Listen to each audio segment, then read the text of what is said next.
She was a runaway bride, found lying in the woods, bloodied and broken. What was she escaping from? And who was chasing her? A small-town mechanic's life would never be the same after saving her. But their journey to freedom would come at a deadly cost. Stay with us to find out how this gripping story unfolds. The storm was relentless that night. A heavy rain fell in sheets, the mist curling through the dense trees like tendrils of smoke. The road ahead was a blur, barely visible, through the fog that crept over the winding mountain pass. But for Ethan Hayes, this was just another night in Blue Ridge, a quiet town nestled in the Appalachian Mountains, far from the distractions of the world. Ethan's truck rumbled along the slick asphalt, the headlights cutting through the darkness. He leaned forward in his seat, wiping his brow as he tried to shake off the fatigue from his long shift at the local auto repair shop. His hands, still stained with grease, gripped the wheel tightly. The old truck had been his companion for years, though tonight the engine seemed to protest more than usual, its tired hum vibrating through the floorboards. He was almost home, when something caught his eye. A flash of white, a streak of color against the dark backdrop of the woods. Was that a person? Ethan murmured to himself, his pulse quickening. He slowed the truck, narrowing his eyes as he peered into the mist. There, just off the road, barely visible in the dim light, was a figure, crumpled, unmoving. Ethan's instincts kicked in before his mind could process what he was seeing. He slammed on the brakes, the truck skidding slightly on the wet pavement, coming to a jarring stop. Without thinking, he threw open the door and jumped out into the rain. His boots splashed in the shallow puddles as he hurried toward the figure. His breath caught in his throat as he reached the edge of the road. A woman. She was lying in the brush, half covered by wet leaves and soaked fabric. Her wedding gown was a mess, torn, stained with mud and blood. The white lace was barely recognizable beneath the layers of dirt, and her bare feet were scraped and cold, as if she'd been running for miles. "Oh my God," Ethan whispered, kneeling beside her, his heart racing. Her face was pale, her lips tinged with blue. He could see the faintest rise and fall of her chest. She was alive, but barely. "Hey, can you hear me?" Ethan spoke softly, his voice hoarse with urgency. He gently shook her shoulder. "You're going to be okay. Stay with me." He checked for a pulse, relief flooding him when he found it, faint but steady. His gaze drifted to her forehead where a large gash was bleeding sluggishly. Her ankle was twisted at an unnatural angle. She had been through something terrible. But what? Why was she here, alone in a wedding dress? Gavin's mind raced as he scrambled to think. He pulled the emergency kit from the back of his truck, his hands, moving quickly despite the panic rising in his chest. He cleaned her wound, wrapping it tightly with gauze. She didn't stir, her breath shallow but steady. He shivered as he looked at her. There was something hauntingly delicate about her, regal even, despite the state of her clothes and the bruises on her skin. Her body was ice cold, trembling against the night's chill. Without thinking, Ethan took off his flannel jacket, wrapping it tightly around her shoulders. She was fragile, like a bird with a broken wing, and he wasn't about to let her slip away from him. He couldn't explain why he felt such a connection to her, but something about her vulnerability stirred something deep inside him. "Stay with me," he whispered again, lifting her gently into his arms. She felt lighter than he expected, almost weightless. He carefully placed her in the passenger seat of his truck, propping her leg up as best as he could. With one final glance at her, Ethan slammed the door shut and climbed into the driver's seat, his foot heavy on the gas pedal as he raced toward the local hospital. The journey felt like it lasted an eternity. Every second was a countdown into his head, his eyes flickering nervously between her still form and the road ahead. Her chest rose and fell, a soft rhythm that reassured him for a moment. But the mystery of who she was gnawed at him. Who was this woman? What had happened to her? As the lights of the hospital finally appeared, Ethan's hands tightened around the wheel. He had no idea who she was, or what kind of trouble she had gotten herself into. But he knew one thing for sure. He wasn't going to let her die out here alone. He couldn't. The emergency entrance of the hospital was a blur of flashing lights and rushing nurses as Ethan pulled up, honking twice. He jumped out of the truck, his heart pounding in his chest. "She's hurt bad," he yelled as he waved the nurses over. Without missing a beat, they moved quickly, lifting the woman onto a stretcher with practiced ease. Ethan followed them into the sterile white hospital hallways, his boots still wet from the rain. His clothes were soaked, his hair plastered to his forehead, but all he could focus on was the woman, who she was, and what had happened to her. The nurses moved with speed and efficiency, but Ethan could feel the weight of the situation settle on his shoulders. He had no idea who this woman was, and neither did the hospital staff. There was no ID, no purse, no phone, nothing to indicate who she was or where she came from. The only clue was the strange gold bracelet she wore on her wrist, with a serpent motif wrapped around a blooming flower. The nurses murmured about her condition: a minor concussion, deep laceration on her forehead, and a dislocated ankle. But there was something deeper, something more unsettling, lingering in the air. She woke up briefly, one of the nurses said, glancing at her clipboard. She muttered some words. Car, chase, wedding, cliff. Doesn't make sense, but we'll see if it helps. Ethan's chest tightened as he tried to make sense of the disjointed words. Wedding, chase, cliff. His mind raced with questions.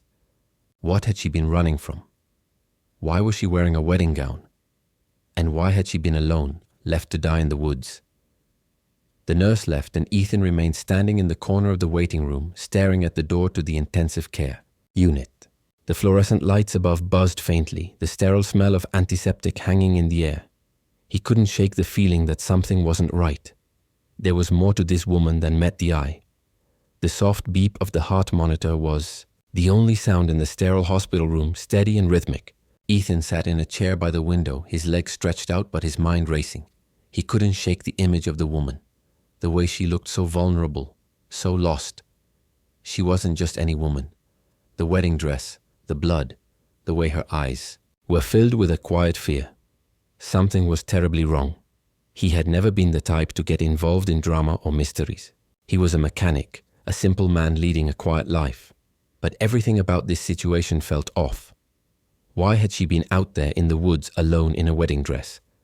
Why hadn't anyone come looking for her?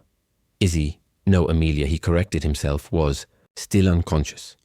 She had been through so much physically and mentally, and yet when the doctors finally stabilized her, there were still no answers, no identification, no family members showing up at the hospital asking about her. Just silence. It was late afternoon when the doctor finally gave Ethan the go-ahead to speak with Amelia. She had been unconscious for 2 days. Her body weakened. By the trauma, her mind still fragmented by the fog of amnesia. The doctor warned him that she may be confused, that she might not remember anything at all, but Ethan couldn't ignore the nagging feeling that there was more to her story, more to her than just a woman who had gotten lost. He stepped into her hospital room, taking a deep breath before he gently approached her bedside. Amelia's eyes fluttered open, and for a moment, Ethan could have sworn she didn't recognize him. There was a flicker of panic in her gaze, but then it softened as her eyes locked onto his. Hey, Ethan said softly, his voice calm. You're safe now. My name's Ethan. I found you on the side of the road a couple of days ago. Her eyes shifted over him, uncertain, as though she was trying to piece together the fragments of her memory. Where am I? Her voice was hoarse, barely above a whisper. What happened? You're at the hospital, Ethan explained, trying to keep his voice steady. You were hurt pretty bad, but you're going to be okay. Do you remember anything? Anything at all? Amelia stared at the ceiling, her mind seemingly far away. She licked her lips, her brow furrowing in concentration. Then, in a voice barely audible, she muttered, I don't know. There was a car, I think I was running, and then a wedding, a cliff. I jumped. Ethan's heart raced at her words. A wedding? A cliff? She had jumped? His thoughts were a whirlwind, but he knew one thing. For sure, she wasn't telling the full story yet. She was still holding something back. As the days went by, Amelia began to recall more pieces of her past, though it was clear that most of it was still locked away in her mind. She spoke in fragmented bursts, almost like she was assembling a puzzle, one piece at a time. Bits and pieces of a family she didn't want to talk about, a life of luxury, control, and forced decisions. The more she remembered, the more Ethan realized how much she had been running from. Amelia, Ethan said one evening after they had spent a quiet day together in the hospital room. You mentioned a wedding. Was it yours? Did you run from the wedding? Amelia closed her eyes, her fingers lightly tapping against the edge of the hospital bed. Yes, she whispered, barely audible. I didn't want to marry him. I never did. But my family, they made me. They said it was the only way to save everything.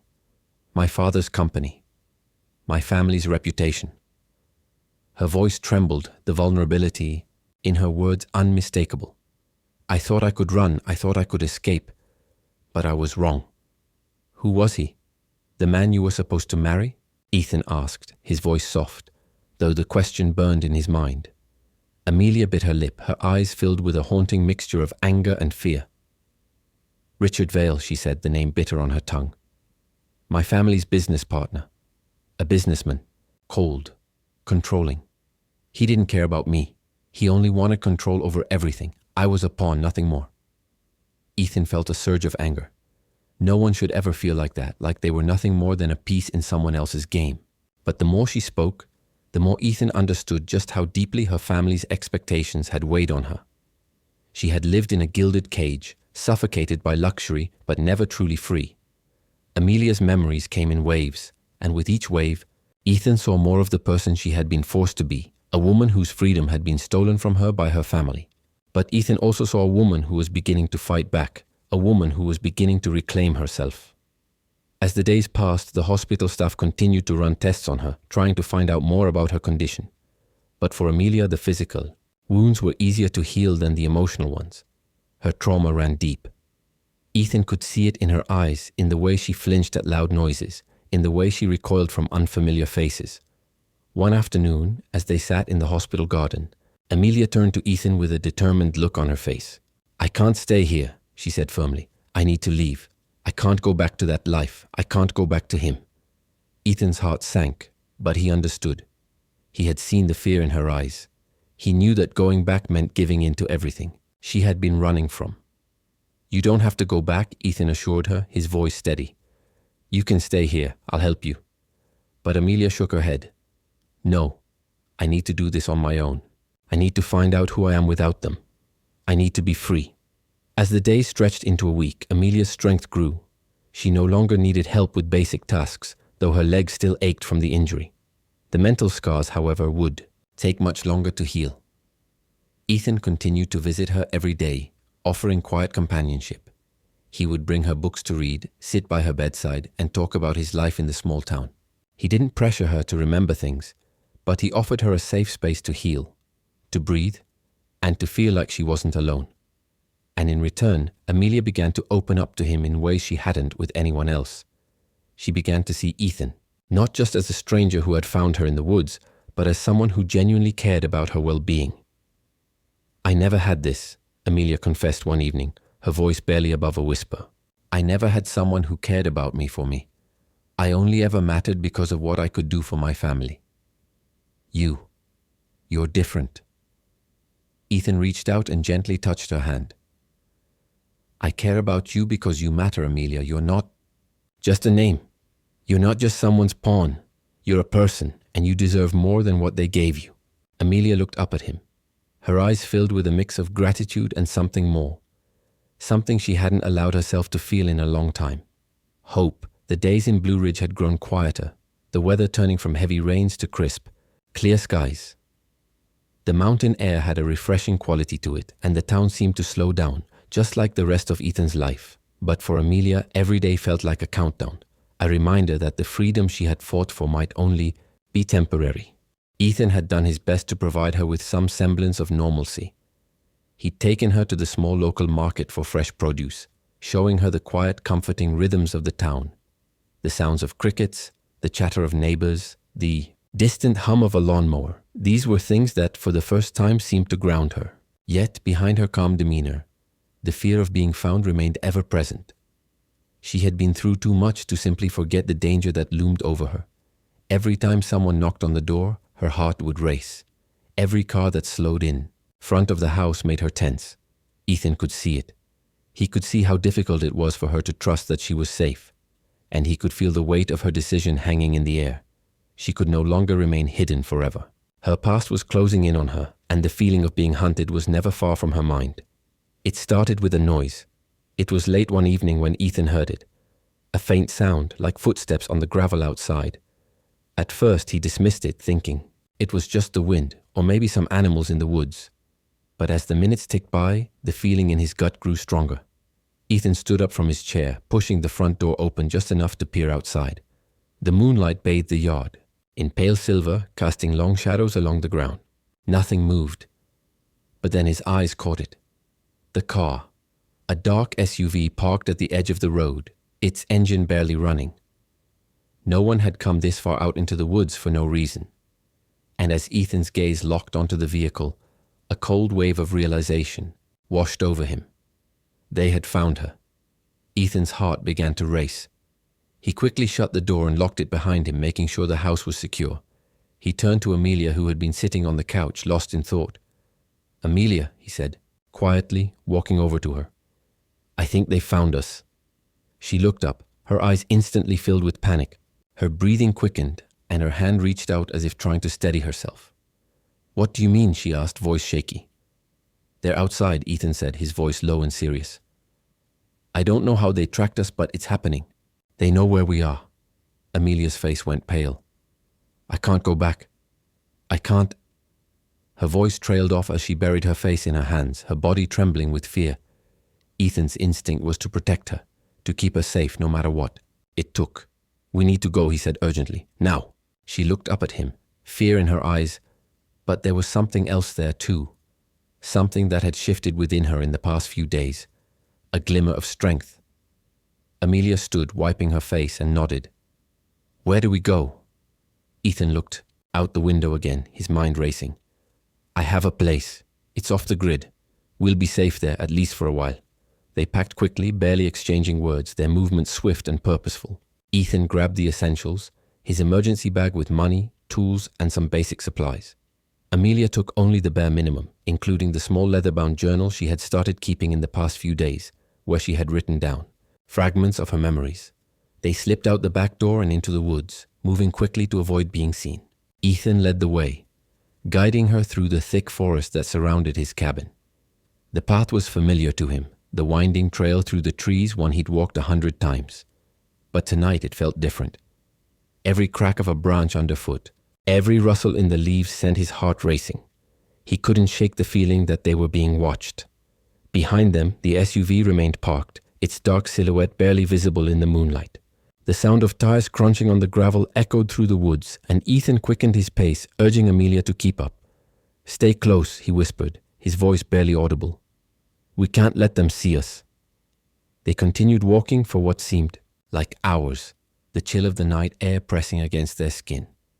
Ethan knew the terrain better than anyone, and the cabin wasn't far, but with each step the fear of being caught gnawed at him.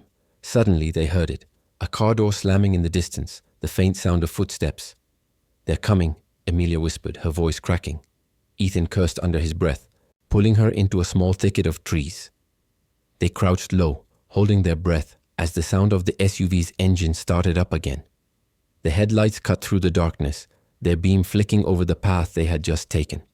"Keep your head down," Ethan urged, his voice barely above a whisper. "If they're following, we have to lose them." Amelia clutched his arm, her breath shallow with fear. "What if they catch us?" she asked, her voice barely audible. "They won't," Ethan said, his tone fierce with determination. "I'm not letting anyone hurt you." The SUV passed them by slowly, its headlights sweeping across the path. Ethan's heart pounded in his chest as he watched it, holding his breath. The vehicle didn't stop, and after a few moments, it continued down the road, disappearing into the darkness. "Are they gone?" Amelia whispered, her voice shaking. Ethan listened intently, the silence of the woods pressing in on him. "For now," he said, pulling her to her feet, "but we need to keep moving." They continued walking, the sound of the wind rustling through the trees their only companion. As the hours passed, Ethan knew they couldn't keep running forever. Eventually, they'd have to face Richard Vale and his men. But for tonight, all they could do was survive. By dawn, they reached the cabin, Ethan's sanctuary, a place where no one from his past could find him. It was small, tucked away in the hills, surrounded by dense trees and hidden from the world. Ethan unlocked the door and ushered Amelia inside. The cabin was rustic but cozy, filled with simple comforts, wooden furniture, a stone fireplace, and a small kitchen area. There were no frills here, no distractions, just a place to escape, to breathe. Amelia collapsed onto the couch, her chest heaving as she tried to calm her racing heart. She looked around the cabin, taking in the warmth and quiet. "I thought I was safe," she whispered, her voice trembling. Ethan sat down beside her, his hand resting gently on hers. "You are safe here. I'll protect you no matter what. You don't have to run anymore." She met his gaze, and for the first time in days she allowed herself to believe it. The sun had barely risen over the hills of Blue Ridge when Ethan and Amelia woke up in the small rustic cabin. The quiet hum of the forest, broken only by the occasional chirp of a bird, filled the air. It was peaceful here, far away from the chaos of the world they had left behind. But for Amelia, peace was fleeting. Every second spent here felt like a temporary escape, a momentary reprieve from the life she had fled. Ethan had prepared breakfast while she slept, making a small meal of eggs and toast.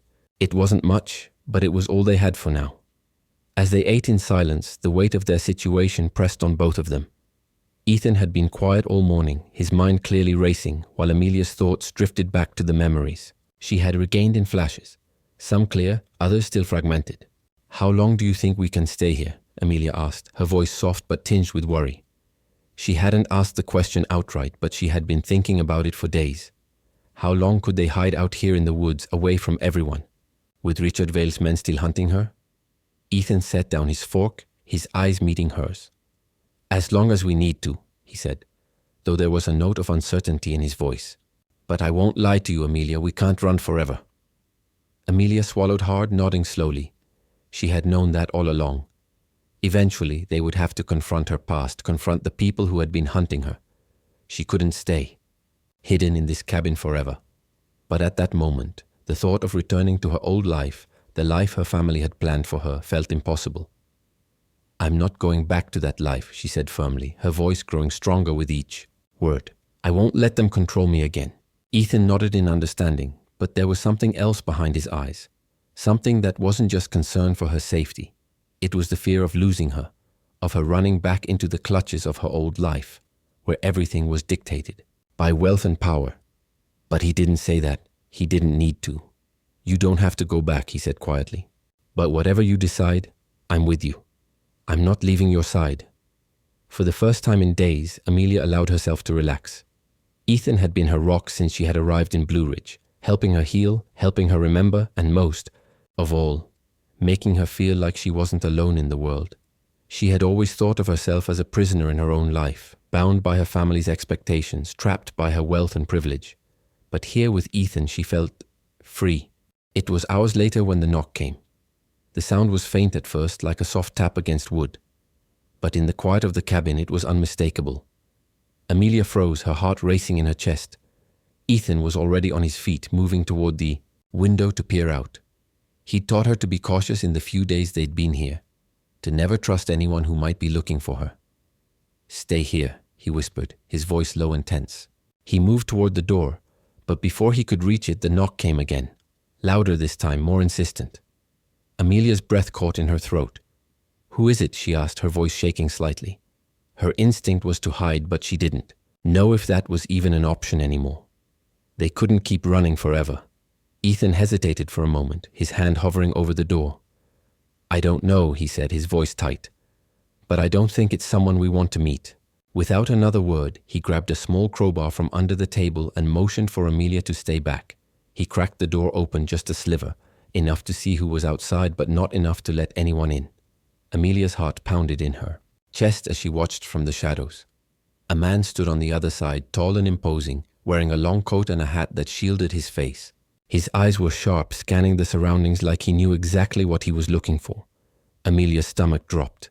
She didn't recognize him, but the way he carried himself screamed danger. "Are you the one they call Amelia Richmond?" The man asked, his voice cold and professional. Ethan's grip tightened on the crowbar. "Who's asking?" he growled, stepping into the man's line of sight. The man smiled faintly, the expression more chilling than reassuring. "I work for Mr. Vale," he said, his words deliberate and slow. "He's looking for someone, and I'm here to find her." Ethan's heart sank. He had hoped they would be able to hide, to be safe. But now it was clear. There was no escaping the man behind the curtain, the man who had controlled Amelia's life. Richard Vale had sent someone to track her down, and now the chase was on. "I'm not going back to him," Amelia whispered, but Ethan could hear the fear in her voice. The man outside laughed, a hollow, cruel sound that echoed in the stillness of the cabin. "Oh, I think you will." Mr. Vale doesn't take kindly to people who try to run away from what's been promised to him. Ethan stepped forward, blocking the door completely. You won't get her, he said, his voice firm with resolve. You want to talk to someone? You talk to me. The man's eyes flicked over to Ethan, his gaze calculating. I'm afraid that's not an option. Mr. Vale wants what's his, and you are in the way. The man made his move, reaching into his coat pocket, but Ethan was quicker. With a swift motion, he slammed the door shut, the sound of metal clanging against wood reverberating through the cabin. Amelia's heart skipped a beat, but Ethan was already running for the back door, pulling her along with him. We need to move. Now, Ethan said, his voice sharp. His protective instinct kicked into overdrive.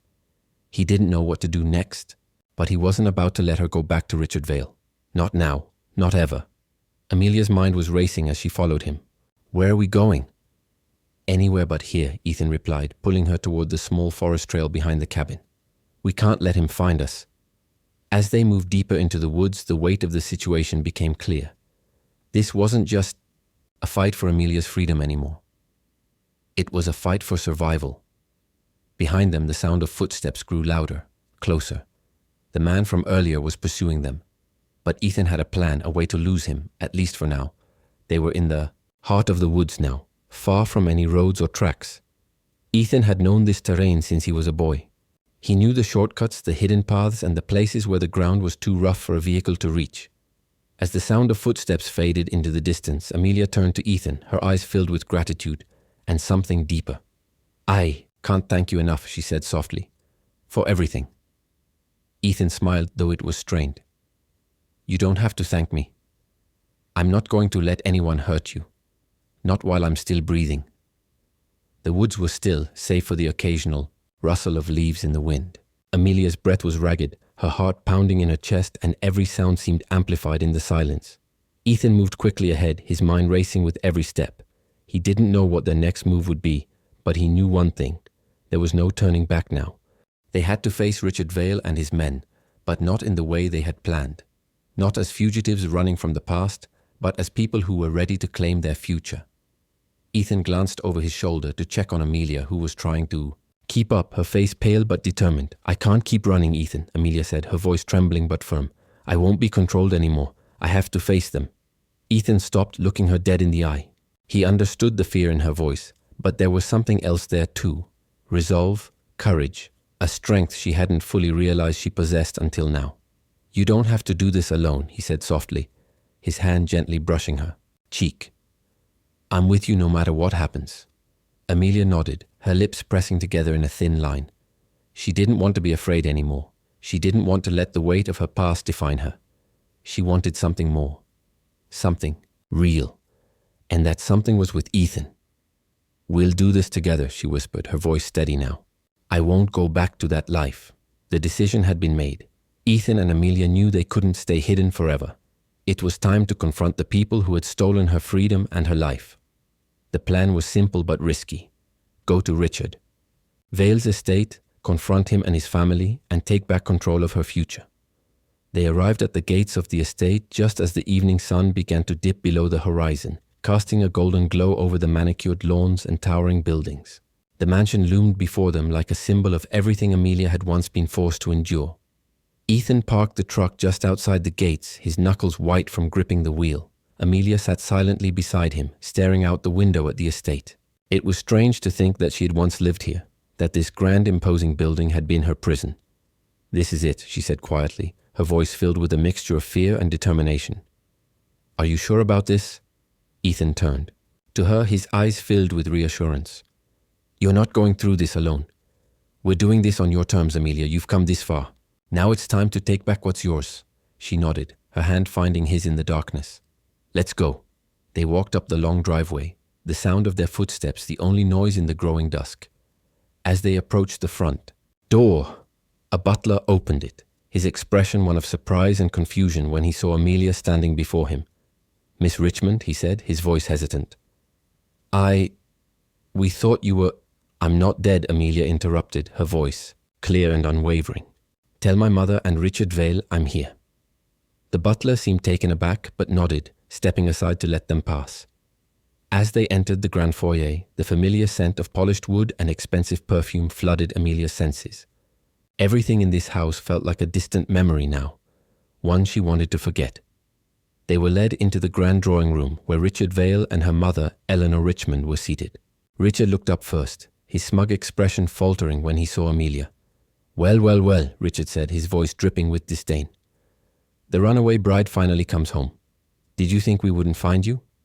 You've caused quite the mess, Amelia." Eleanor didn't look up. Her face was rigid, as if seeing Amelia again brought nothing but frustration. "You've embarrassed us all," she said sharply. "This is a disgrace. You've been running around with that mechanic, him, and now you show up here, trying to undo everything your father and I built." Amelia stood tall, her voice firm. "I didn't come back to apologize or beg for your forgiveness. I came to tell you that I'm done. Done with you, with your plans, with this life you forced on me." Richard's lips curled into a cruel smile. "You think you can walk away from all of this? You think you can just throw away your inheritance, your family's reputation, your future?" Amelia's eyes didn't waver. "I don't care about any of it. I care about my life. I care about my freedom. And I don't need your wealth or your control to define who I am." Her mother finally looked up, eyes hard with anger. "You don't know what you're throwing away. You're nothing without us, Amelia. You'll be forgotten, alone, with nothing." "Then I'll be alone," Amelia said, her voice steady.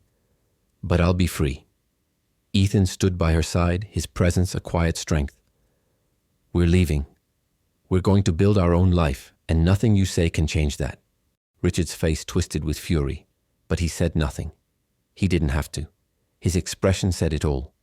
But Amelia didn't need his approval anymore. She didn't need anyone's approval.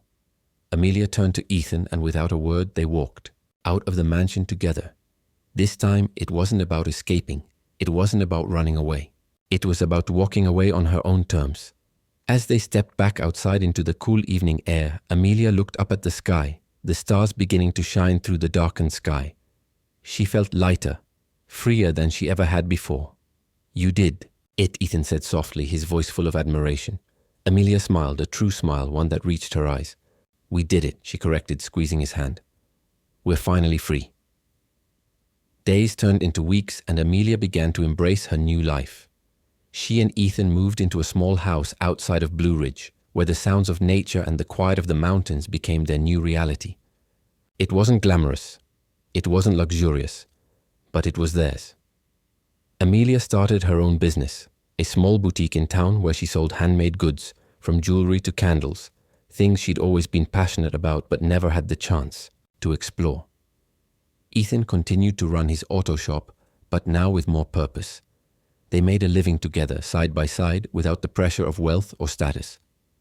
1 year later, on the anniversary of the day they had left the mansion behind, Ethan took Amelia's hand as they stood in a field under the soft light of the setting sun.